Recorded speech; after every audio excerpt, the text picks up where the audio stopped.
Kemi edhe një lajm tjetër të fundit, është pikërisht prap Tajna në qendër të vëmendjes, ku flitet për këngën e saj Thana, një këngë e cila është bërë shumë virale, një këngë e cila është pëlqyer shumë për shkak të një miksi me një këngë të vjetër kështu, dhe doli që këngëtarja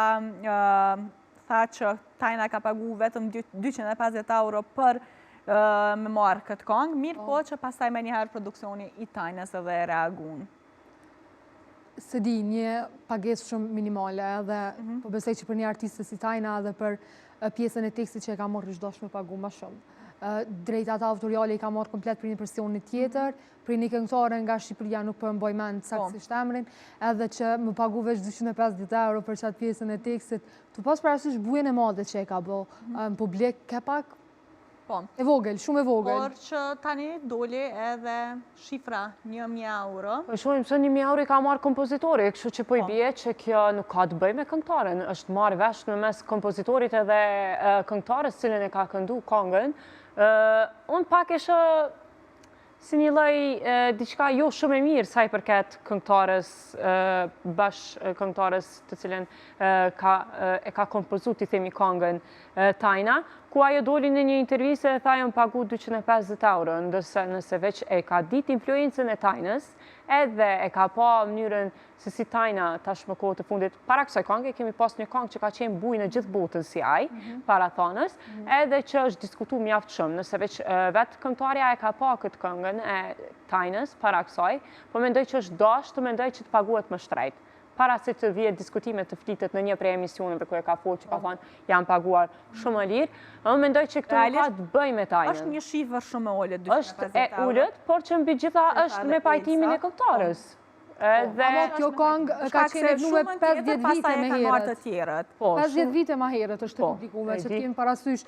250 euro për një këngë e cila është këndu prej 50 breza, për që i kështu të se remixin e sojnë. E di që unë shpesh herë, këngëtarë ka një herë në vlerësojnë ashtu muzikën e tyre kur buen shumë vite më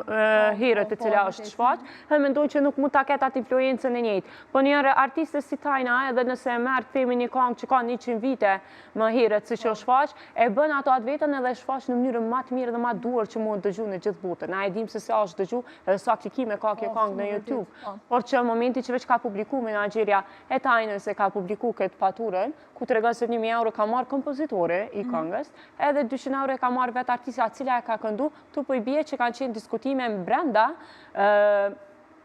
grupit cilën veç e kanë kompozuar këngë. Do më thonë është një shifër total 1.500 euro që janë pagu, 1.000 euro për kompozitorin, 250 për këngëtarën dhe 250 për tekst shkruesin. Ne po e dim që tash aktualisht ka një fuqi shumë të madhe kompozitorët dhe tekst shkruesit, sepse edhe kur flitet për copyright ose diçka, nuk janë më këngëtarët ata që mbase bëjnë ankesat ose diçka. Janë ata që kanë shkruar tekstin në mënyrë pse po përdore teksti i tyre, apo edhe qoftë kompozitorët. Konga i ka 17.000 vjusa përveç 10 muaj në YouTube, në kanalin zyrtar të Tajnës, dhe tash një pagesë simbolike prej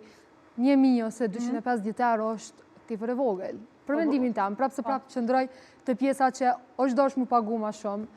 artistja që i ka këndu ma herët. Unë zdi pse kam këtë mendimin që këtë çmim nuk ka ardhë prej as menaxherit Tajnës, as prej Tajnës. Është një diskutim cilin e kam bën ndërmjet kompozitorit edhe vetë artistës e cila ka këndu ma herët këngën. Nëse veç nuk ish pajtu artistja me çmimin cilin po ja dhuron Tajna, pse nuk ka lyp një çmim më të madh. Kështu që nuk po besoj që ka qenë një gjë e hishme cilin e ka diskutuar, se kjo ka qenë arsyeja më duket pse e ka shfaq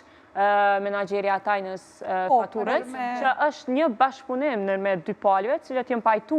me gjitha këto shuma. Kështu që në momentin që ti je pajtu, nuk po besoj që është mënyra e duhur për me dalë dhe me diskutuar çmimin që ti ke marrë 250 euro. Po që mbi gjitha pak është një anë e keqe sa i përket edhe këngëtarëve, po edhe artistët që dalin e folin këtë gjë, se kemi pa me herë çfarë lloj reagime kanë bu me njerë se kanë pa çmimin, se sa e ka dhuru Tajna dhe krejt këto, po që të njëjtën kohë duhet me pa që shuma nuk ka ardhur prej Tajnës, unë po them edhe njerë, ka qenë bashkëpunim i dyshës, edhe që janë pajtu me atë çmim, edhe që ajo e ka vlerësu vetën aq që të paguhet. Kështu që nuk është diskutim i duhur që me bua dhe nuk është në mënyra e duhur që e ka shfaq vetë këngëtarja për me folë në një prej emisioneve, kur është pajtu me çmimin.